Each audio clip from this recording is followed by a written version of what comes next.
മടങ്ങിയെത്താം. ശ്രീ പ്രശാന്ത് മലവയൽ, കേന്ദ്രത്തിൽ നിന്ന് ഒരു സഹായം വൈകുന്നു എന്ന് പറഞ്ഞാൽ അതിനോട് എങ്ങനെയാണ് താങ്കൾ പ്രതികരിക്കുക? സംസ്ഥാനം ചോദിക്കാത്തത് കൊണ്ടാണ് എന്ന രൂപത്തിൽ ഇനി പറയാൻ പറ്റുമോ? അല്ല, ആ ഒരു ചോദ്യത്തിലേക്ക് വരാം. ഞാൻ അതിനു മുമ്പ് ജയേന്ദ്രൻ സാറ് കുറച്ച് കാര്യങ്ങൾ പറഞ്ഞല്ലോ. അപ്പോൾ കേന്ദ്ര സർക്കാർ പിന്നെ BJP പ്രതിനിധി എന്നുള്ള നിലയ്ക്ക് ഞാൻ തെറ്റായിട്ടുള്ള കാര്യങ്ങളാണ് പറഞ്ഞതെന്ന് അദ്ദേഹത്തോട് എനിക്ക് പറയാനുള്ളത്, ഞാൻ വയനാടുകാരനാണ്. വയനാട്ടിൽ നടന്നുകൊണ്ടിരിക്കുന്ന കാര്യങ്ങളെക്കുറിച്ച് വ്യക്തമായിട്ടുള്ളൊരു ധാരണയുള്ള ആളാണ് ഞാൻ.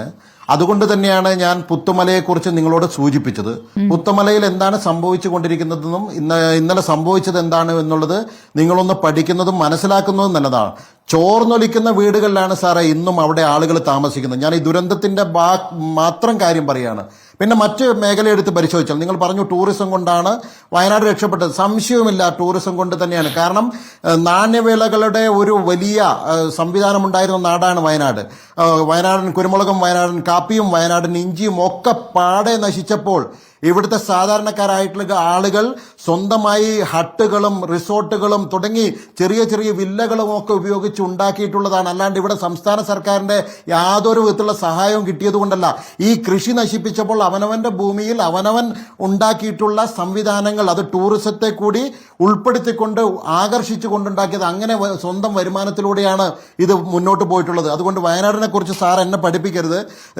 ബാക്കി കാര്യങ്ങൾ എന്താ പറയാ, കണക്കുകൾ പെരുപ്പിച്ച് കള്ളത്തരം പറഞ്ഞു എന്നാണ് അദ്ദേഹം പറയുന്നത്. ഞാൻ ചോദിക്കട്ടെ, വെള്ളക്കെട്ട് ഒഴിവാക്കാൻ 3 കോടി, മൃതദേഹങ്ങളുടെ സംസ്കാരത്തിന് 2.76 കോടി, വോളണ്ടിയർമാരുടെ ഗതാഗതത്തിന് 4 കോടി, ദുരിതാശ്വാസത്തിലെ ക്യാമ്പിന് 11 കോടി, അങ്ങനെ തുടങ്ങിയിട്ടുള്ള കണക്കുകൾ. പിന്നെ എന്താണ് സാറേ ഇവിടെ സംസ്ഥാന സർക്കാർ ഇതിനു വേണ്ടി, ഈ കാര്യങ്ങൾക്ക് വേണ്ടി എത്ര രൂപ ചെലവഴിച്ചിട്ടുണ്ട്? അങ്ങനെയാണെങ്കിൽ ഇനി കേന്ദ്രത്തിൽ നിന്ന് കിട്ടാനാണ് ഈ കണക്കുകൾ പെരുപ്പിച്ച് കാണിച്ചതെങ്കിൽ, പെരുപ്പിച്ച് കാണിച്ചത് കള്ളത്തരമല്ല എന്നാണ് പറയുന്നത്. ശരി, നിങ്ങളുടെ വാദം അംഗീകരിച്ചുകൊണ്ട് പെരുപ്പിച്ച് കാണിച്ചിട്ടുണ്ടല്ലോ. അങ്ങനെയാണെങ്കിൽ കേന്ദ്ര സർക്കാർ എത്ര രൂപയാണ് കൊടുക്കേണ്ടത്? ആക്ച്വലായിട്ട് എത്ര രൂപ മാനദണ്ഡം? ശ്രീ പ്രശാന്ത് മലവയൽ, ഒരു വീടിന് 1.3 ലക്ഷമാണ് കിട്ടുക, ഒരു പൂർണ്ണമായ തകർന്ന വീടിന്. അത് മതിയോ? മേഡം, ആര് പറഞ്ഞു അങ്ങനെ? മുഖ്യമന്ത്രി പറഞ്ഞു. ഞാനത് നേരത്തെ ചോദിച്ചല്ലോ. മുഖ്യമന്ത്രി പറഞ്ഞു അത്രേ തരുള്ളൂ എന്ന് മുഖ്യമന്ത്രിയോട് പറഞ്ഞോ? ടൗൺഷിപ്പിന് മേഡം, അതല്ലേ നേരത്തെ പറഞ്ഞിട്ടുള്ളത്? പ്രധാനമന്ത്രി ഇവിടെ ഇരുന്ന് സംസാരിച്ചത് പിന്നെ എന്താണ്? ഒരു 3/4 മണിക്കൂറോളം ജില്ലയുടെ കളക്ടറേറ്റ് ആസ്ഥാനത്ത് പറഞ്ഞപ്പോൾ ഇവരെന്താണ് തിരിച്ചു ചോദിച്ചത് എന്നാണ് എന്റെ ചോദ്യം.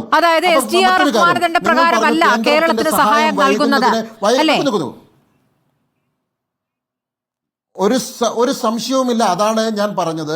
പ്രധാനമന്ത്രിയുടെ വാക്കുകൾ വീണ്ടും വീണ്ടും ആവർത്തിക്കുകയാണ്.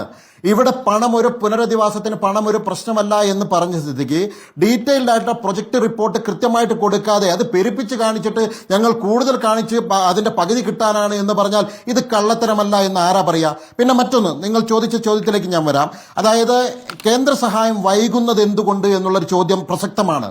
അതിവിടെ നാട്ടുകാരും സ്വാഭാവികമായിട്ടും പത്രങ്ങളൊക്കെ ചോദിക്കുന്ന ചോദ്യങ്ങളാണ്. ഞങ്ങൾ അതിന് മറുപടിയും പറഞ്ഞുകൊണ്ടിരിക്കുന്നതാണ്. ഇതിൽ 3 ഘട്ടങ്ങളുണ്ട് മാഡം. ഒന്ന്, ഇതിന്റെ റെസ്ക്യൂ ഓപ്പറേഷൻ സമയമാണ്. റെസ്ക്യൂ ഓപ്പറേഷൻ സമയത്ത് കേന്ദ്രത്തിന്റെ പൂർണ്ണമായിട്ടുള്ള സഹായം കിട്ടിയിട്ടുണ്ട്. കേന്ദ്രമന്ത്രി ഇവിടെ ക്യാമ്പ് ചെയ്തുകൊണ്ട് നിരീക്ഷിച്ചിട്ടുണ്ട്. അവിടെ ബെയിലി പാലം അടക്കമുള്ള സംവിധാനങ്ങൾ ചെയ്തിരിക്കുന്നത് കേന്ദ്രം തന്നെയാണ്. കേന്ദ്രത്തിന്റെ 3 സേനകൾ, ആർമിയും നേവിയും അതുപോലെ തന്നെ ഞാൻ പറഞ്ഞു തരട്ടെ. അതായത് 1ാം ഘട്ടത്തിലുള്ള എല്ലാ കാര്യങ്ങളും ചെയ്തിട്ടുണ്ട്. കേന്ദ്രത്തിന്റെ ഒരു വീഴ്ചയും അക്കാര്യത്തിലില്ല.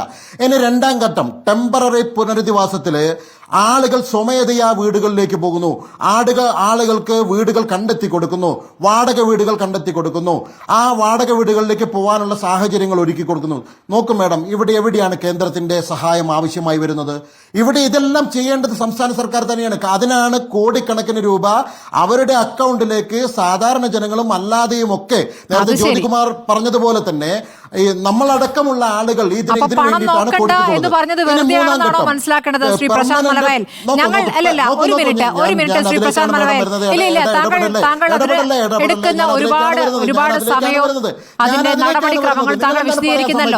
ഞാൻ എന്റെ